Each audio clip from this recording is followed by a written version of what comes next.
To add funds to your Bitget wallet, you can deposit cryptocurrency from another wallet or exchange. Here's how. Open the Bitget wallet app. Launch the Bitget wallet on your device.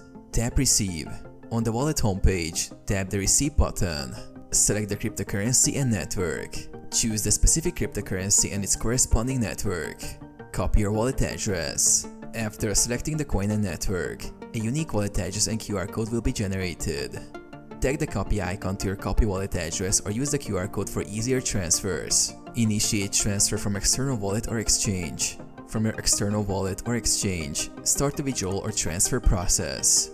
Paste your Bitget wallet address into the recipient field or scan the QR code.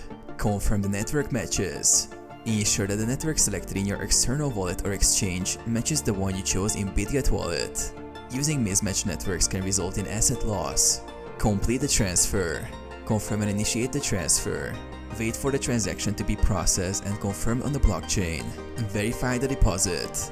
Once the transaction is confirmed, your funds will appear in your Bitget wallet. You can check your balance and transaction history within the app. Network compatibility. Always double check that the network used for sending matches the network selected in Bitget wallet to prevent irreversible loss of funds. Minimum deposit amount. Ensure your deposit meets the minimum amount required for the selected cryptocurrency. Deposit fees. While Bitget does not charge deposit fees, network transaction fees may apply. Processing time. The time it takes for the deposits to appear in your account depends on the network congestion and the cryptocurrency used.